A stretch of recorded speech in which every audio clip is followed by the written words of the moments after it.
श्री सत्यनारायण व्रत कथा। पहला अध्याय। एक समय नैमिषारण्य तीर्थ में शौनकादि 88,000 ऋषियों ने श्री सूत जी से पूछा, हे प्रभु, इस कलयुग में वेद विद्या रहित मनुष्यों को प्रभु भक्ति किस प्रकार मिलेगी तथा उनका उद्धार कैसे होगा। इसलिए हे मुनि श्रेष्ठ, कोई ऐसा तप कहिए जिससे थोड़े समय में पुण्य प्राप्त होवे तथा मन वांछित फल मिले। वह कथा सुनने की हमारी इच्छा है। सर्व शास्त्र ज्ञाता श्री सूत जी बोले, हे वैष्णव में पूज्य, आप सबने प्राणियों के हित की बात पूछी है।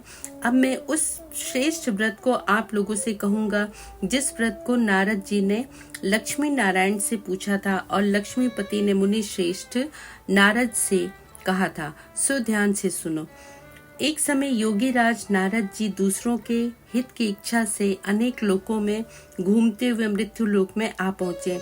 यहाँ अनेक योनियों में जन्मे हुए प्राय सभी मनुष्यों को अपने कर्मों द्वारा अनेकों दुखों से पीड़ित देखकर सोचा, किस यत्न के करने से निश्चय ही प्राणियों के दुखों का नाश हो सकेगा।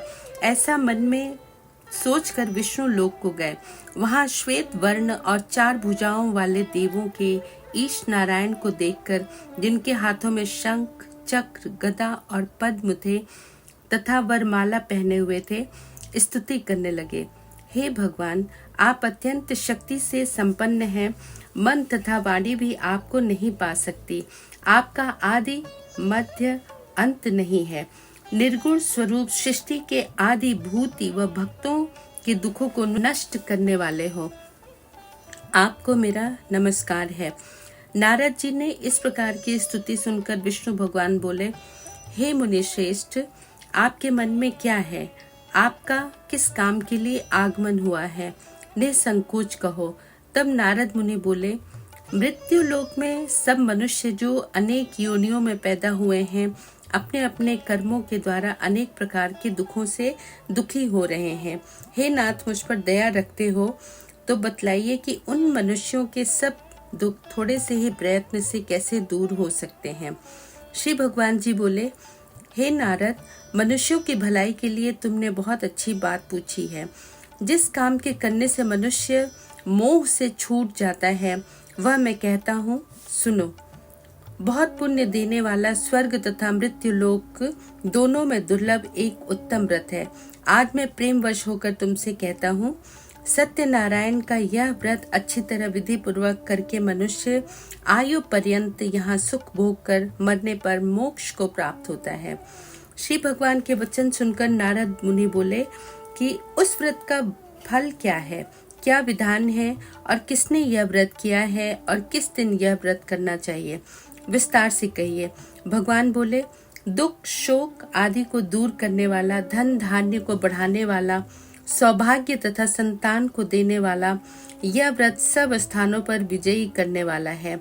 भक्ति और श्रद्धा के साथ किसी भी दिन मनुष्य श्री सत्यनारायण की शाम के समय ब्राह्मणों और बंधुओं के साथ धर्म परायण होकर पूजा करे। भक्ति भाव से नैवेद्य, केले का फल, घी, दूध और गेहूं का चूर्ण सवाया लेवे। गेहूं के अभाव में साठी का चूर्ण, शक्कर तथा गुड़ ले और सब भक्षण योग्य पदार्थ जमा करा के भगवान के अर्पण कर देवे तथा बंधुओं सहित ब्राह्मणों को भोजन करावे। पश्चात स्वयं भोजन करे।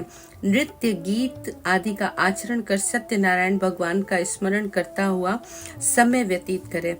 इस तरह व्रत करने पर मनुष्यों की इच्छा निश्चय ही पूरी होती है। विशेषकर कली काल में भूमि पर यही मोक्ष का सरल उपाय है। दूसरा अध्याय। सूत जी बोले, हे ऋषियों, जिसने पहले समय में इस व्रत को किया है उसका इतिहास कहता हूँ, ध्यान से सुनो। सुंदर काशीपुरी नगरी में एक अत्यंत निर्धन ब्राह्मण रहता था। वह भूख और प्यास से बेचैन हुआ नित्य पृथ्वी पर घूमता था। ब्राह्मणों से प्रेम करने वाले भगवान ने ब्राह्मण को दुखी देखकर बूढ़े ब्राह्मण का रूप धर उसके घर जा आदर के साथ पूछा, हे विप्र, नित्य दुखी हुआ पृथ्वी पर क्यों घूमता है?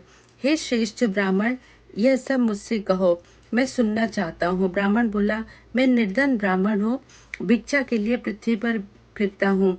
हे भगवान, यदि आप इसका उपाय जानते हो तो कृपा कर कहो।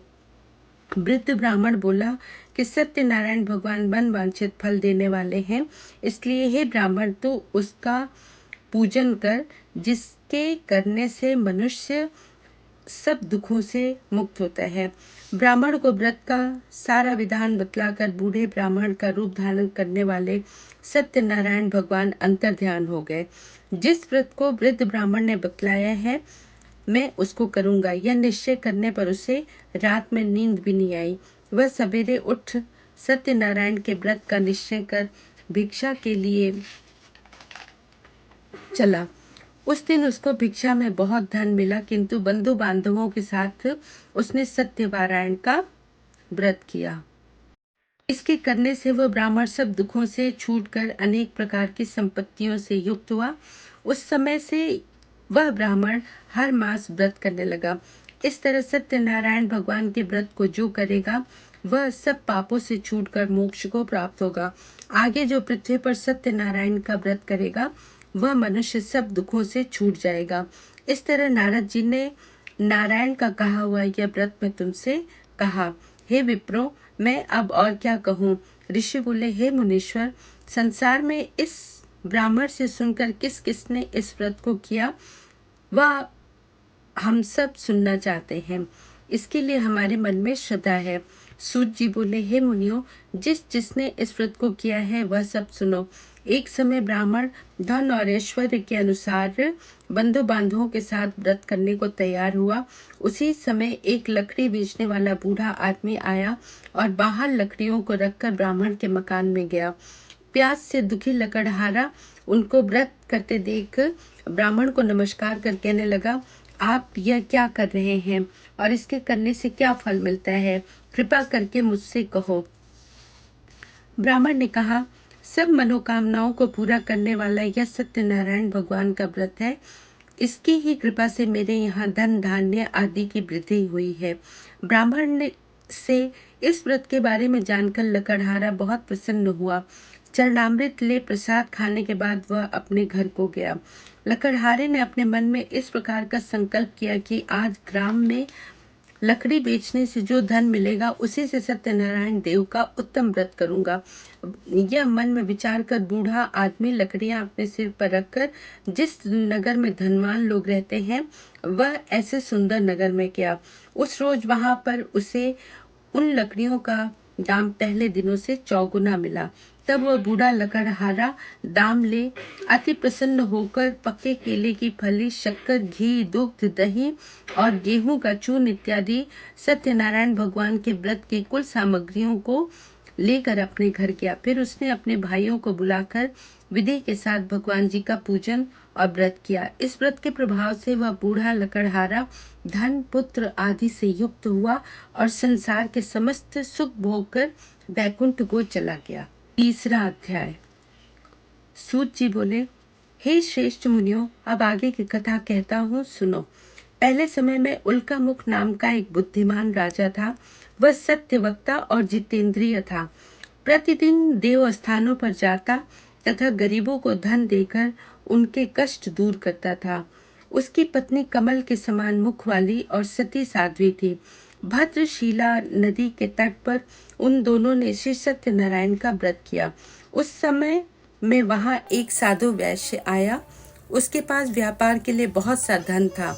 वह नाव को किनारे पर ठहरा कर राजा के पास गया और राजा को व्रत करते हुए देखकर विनय के साथ पूछने लगा, हे राजन, भक्ति युक्त चित्त से यह आप क्या कर रहे हैं? मेरी सुनने की इच्छा है, सो आप यह मुझे बतलाइए। राजा बोला, हे साधु, अपने बांधवों के साथ पुत्र आदि की प्राप्ति के लिए महाशक्तिवान सत्यनारायण भगवान का व्रत व पूजन किया जा रहा है। राजा के वचन सुनकर साधु आदर से बोला, हे राजन, मुझसे इसका सब विधान कहो। मैं भी आपके कथनानुसार इस व्रत को करूंगा। मेरे भी कोई संतान नहीं है और इससे निश्चय ही होगी। राजा ने यह सब विधान सुनकर व्यापार से निवृत्त हो वह आनंद के साथ घर गया। साधु ने अपनी स्त्री से संतान देने वाले उस व्रत का समाचार सुनाया और कहा कि जब मेरी संतान होगी तब मैं इस व्रत को करूंगा। साधु ने ऐसे वचन अपनी स्त्री लीलावती से कहे। एक दिन उसकी स्त्री लीलावती पति के साथ आनंदित हो सांसारिक धर्म में प्रवृत्त होकर सत्यनारायण भगवान की कृपा से गर्भवती हो गई तथा 10वें महीने में उसके एक सुंदर कन्या का जन्म हुआ। दिनों दिन वह इस तरह बढ़ने लगी जैसे शुक्ल पक्ष का चंद्रमा बढ़ता है। कन्या का नाम कलावती रखा गया। तब लीलावती ने मीठे शब्दों में अपने पति से कहा, जो आपने संकल्प किया था कि भगवान का व्रत करूंगा, अब आप उसे करिए। साधु बोला, हे प्रिय, इसके विवाह पर करूंगा। इस प्रकार अपनी पत्नी को आश्वासन दे वह नगर को गया। कलावती पितृगृह में वृद्धि को प्राप्त हुई। साधु ने जब नगर में सखियों के साथ अपनी पुत्री को देखा तो तुरंत दूत बुलाकर कहा कि पुत्री के वास्ते कोई सुयोग्य वर लेकर आओ। साधु की आज्ञा पाकर दूत कंचन नगर पहुंचा और वहां पर बड़ी खोज और देखभाल कर लड़की के लिए सुयोग्य वणिक पुत्र को ले आया। उस सुयोग्य लड़के को देखकर साधु ने अपनी बंधु बांधवों सहित प्रसन्न चित्त अपनी पुत्री का विवाह उसके साथ कर दिया। किंतु दुर्भाग्य से विवाह के समय भी उस व्रत को करना भूल गया। तब श्री सत भगवान क्रोधित हो गए और शाप दिया कि तुम्हें दारुण दुख प्राप्त होगा। अपने कार्य में कुशल साधु बनिया जमाता सहित समुद्र के समीप स्थित रत्नपुर नगर में गया और वहां दोनों ससुर जमाई चंद्रकेतु राजा के उस नगर में व्यापार करने लगे। एक रोज भगवान सत्यनारायण की माया से प्रेरित कोई चोर राजा का धन चुराकर भागा जा रहा था, किंतु राजा के दूतों को आता देख चोर ने घबराकर भागते हुए राजा के धन को वहीं चुपचाप रख दिया जहां वो ससुर जमाई ठहरे हुए थे। अब दूतों ने उस साधु वैश्य के पास राजा के धन को रखा देखा तो वे दोनों को बांध कर ले गए और प्रसन्नता से दौड़ते हुए राजा के समीप जाकर बोले, यह 2 चोर हम पकड़ कर लाए हैं, देखकर आज्ञा दे। तब राजा ने आज्ञा दी, उनको कठोर कारावास में डाल दिया और उनका सब धन छीन लिया। सत्यनारायण भगवान के श्राप द्वारा उनकी पत्नी भी घर पर बहुत दुखी हुई और घर पर जो धन रखा था चोर चुरा कर ले गए। शारीरिक व मानसिक पीड़ा तथा भूख प्यास से अति दुखित हो अन्न की चिंता में कलावती एक ब्राह्मण के घर गई। वहां उसने सत्यनारायण भगवान का व्रत होते देखा। फिर कथा सुनी तथा प्रसाद ग्रहण कर रात को घर आई। माता ने कलावती से कहा, हे पुत्री, अब तक कहाँ रही व तेरे मन में क्या है? कलावती बोली, हे माता, मैंने एक ब्राह्मण के घर श्री सत्यनारायण भगवान का व्रत देखा है। कन्या के वचन सुनकर लीलावती भगवान के पूजन की तैयारी करने लगी। लीलावती ने परिवार और बंधुओं सहित श्री सत्यनारायण भगवान का पूजन किया और वर मांगा कि मेरे पति और दामाद शीघ्र आ जाएं। साथ ही प्रार्थना की कि हम सबका अपराध क्षमा करो। सत्यनारायण भगवान इस व्रत से संतुष्ट हो गए और राजा चंद्रकेतु को स्वप्न में दर्शन देकर कहा, हे राजन, दोनों वैश्यों को प्रातः ही छोड़ दो और उनका सब धन जो तुमने ग्रहण किया है दे दो, नहीं तो मैं तेरे धन, राज्य, पुत्रादि सब नष्ट कर दूंगा। राजा से ऐसा वचन कहकर भगवान अंतर्ध्यान हो गए। प्रातः काल राजा चंद्रकेतु ने सभा में अपना स्वप्न सुनाया। फिर दोनों वणिक पुत्रों को कैद से मुक्त कर सभा में बुलाया। दोनों ने आते ही राजा को नमस्कार किया। राजा मीठे वचनों से बोला, हे महानुभाव, भावी वर्ष ऐसा कठिन दुख प्राप्त हुआ है, अब तुम्हें कोई भय नहीं है। ऐसे कहकर राजा ने उनको नए नए वस्त्र आभूषण पहनाए तथा जितना धन लिया था उससे दूना धन देकर आदर सहित विदा किया। दोनों वैश्य अपने घर को चल दिए। चौथा अध्याय। सूत जी बोले, वैश्य ने मंगलाचार करके यात्रा आरंभ की और अपने नगर को चला। उनके थोड़ी दूर निकलने पर दंडी वेशधारी सत्यनारायण ने उनसे पूछा, हे साधु, तेरी नाव में क्या है? अभिमानी वणिक हंसता हुआ बोला, हे दंडी, आप क्यों पूछते हो? क्या धन लेने की इच्छा है? मेरी नाव में तो बेल और पत्ते भरे पड़े हैं। वैश्य का कठोर वचन सुनकर भगवान ने कहा, तुम्हारा वचन सत्य हो। दंडी ऐसे कहकर वहां से दूर चले गए और कुछ दूर जाकर समुद्र के किनारे बैठ गए। दंडी के जाने पर वैश्य ने नित्य क्रिया करने के बाद नाव को ऊंची उठी देख अचंभा किया और नाव में बेल पत्ते आदि देखकर मूर्छित हो जमीन पर गिर पड़ा। फिर मूर्छा खुलने पर अत्यंत शोक प्रकट करने लगा। तब उसका दामाद बोला कि आप शोक न करें, यह दंडी का श्राप है, अतः उनकी शरण में चलना चाहिए, तभी हमारी मनोकामना पूरी होगी। दामाद के वचन सुनकर दंडी के पास पहुंचा और अत्यंत भक्ति भाव से नमस्कार करके बोला, मैंने जो आपसे असत्य वचन कहे थे उनको क्षमा करो। ऐसे कहकर महान शोकातुर हो रोने लगा। तब दंडी भगवान बोला, हे वणिक पुत्र, मेरी आज्ञा से बार बार तुम्हें दुख प्राप्त हुआ है, तू मेरी पूजा से विमुख हुआ है। साधु बोला, हे भगवान, आपकी माया से मोहित ब्रह्मा आदि भी आपके रूप को नहीं जानते, तब मैं अज्ञानी कैसे जान सकता हूँ। आप प्रसन्न होइए, मैं सामर्थ्य के अनुसार आपकी पूजा करूंगा। मेरी रक्षा करो और पहले के समान नौका में धन भर दो। उसके भक्ति युक्त वचन सुनकर भगवान प्रसन्न हो उसकी इच्छा अनुसार वर देकर अंतर्ध्यान हो गए। तब उन्होंने नाव पर आकर देखा कि नाव धन से परिपूर्ण है। फिर वह भगवान सत्यनारायण का पूजन कर साथियों सहित अपने नगर को चला। अब अपने नगर के निकट पहुंचा, तब दूत को घर भेजा। दूत ने साधु के घर जा उसकी स्त्री को नमस्कार कर कहा कि साधु अपने दामाद सहित इस नगर के समीप आ गए हैं। ऐसा वचन सुन साधु की स्त्री ने बड़े हर्ष के साथ सत्यदेव का पूजन कर पुत्री से कहा, मैं अपने पति के दर्शन को जाती हूँ, तू कार्य पूर्ण कर शीघ्र आ जा। माता के ऐसे वचन सुनकर कलावती प्रसाद छोड़कर पति के पास गई। प्रसाद की अवज्ञा के कारण सत्यदेव ने रुष्ट हो उसके पति को नाव सहित पानी में डुबो दिया। कलावती अपने पति को न देखकर रोती हुई जमीन पर गिर पड़ी। इस तरह नौका को डूबा हुआ तथा कन्या को रोता देख साधु दुखित हो बोला, हे प्रभु, मुझसे या मेरे परिवार से जो भूल हुई है उसे क्षमा करो। उसके दीन वचन सुनकर सत्यदेव प्रसन्न हो गए और आकाशवाणी हुई, हे साधु, तेरी कन्या मेरे प्रसाद को छोड़कर आई है, इसलिए उसका पति अदृश्य हुआ है। यदि वह घर जाकर प्रसाद खाकर लौटे तो इसे पति अवश्य मिलेगा। ऐसी आकाशवाणी सुनकर कलावती ने घर पहुंचकर प्रसाद खाया, फिर आकर पति के दर्शन किए। तत्पश्चात साधु ने बंधु बांधवों सहित सत्यदेव का विधि पूर्वक पूजन किया। उस दिन से वह पूर्णिमा को सत्यनारायण का पूजन करने लगा। फिर इस लोक का सुख भोग कर अंत में स्वर्ग लोक को गया। 5वां अध्याय। सूत जी बोले, हे ऋषियों, मैं और भी कथा कहता हूँ, सुनो। प्रजा पालन में लीन तुंगध्वज नामक एक राजा था। उसने भी भगवान का प्रसाद त्याग कर बहुत दुख पाया।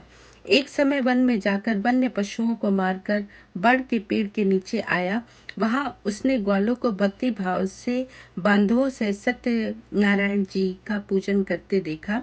राजा देखकर भी अभिमानवश वहां नहीं गया और न नमस्कार किया। जब ग्वालों ने भगवान का प्रसाद उसके सामने रखा तो वह प्रसाद को त्याग कर अपनी सुंदर नगरी को चला। वहीं उसने अपना सब कुछ नष्ट पाया तो वह जान गया कि यह सब भगवान ने किया है। तब वह विश्वास कर ग्वालों के समीप गया और विधि पूर्वक पूजन कर प्रसाद खाया तो सत्यदेव की कृपा से पहले जैसा था वैसा ही हो गया। फिर दीर्घ काल तक सुख भोग कर मरने पर स्वर्ग लोक को गया। जो मनुष्य इस परम दुर्लभ व्रत को करेगा, भगवान की कृपा से उसे धन धान्य की प्राप्ति होगी। निर्धन धनी और बंदी बंधन से मुक्त होकर निर्भय हो जाता है। संतानहीनों को संतान प्राप्ति होती है तथा सब मनोरथ पूर्ण होकर अंत में बैकुंठ धाम को जाता है। जिन्होंने पहले इस व्रत को किया, अब उनके दूसरे जन्म की कथा कहता हूँ। वृद्ध शतानंद ब्राह्मण ने सुदामा का जन्म लेकर मोक्ष को पाया। उल्कामुख नाम का राजा दशरथ होकर बैकुंठ को प्राप्त हुआ। साधु नाम के वैश्य ने मोर ध्वज बनकर अपने पुत्र को आरे से चीर कर मोक्ष को प्राप्त किया। महाराज तुंग ध्वज ने स्वयंभू होकर भगवान में भक्ति युक्त कर्म कर मोक्ष प्राप्त किया।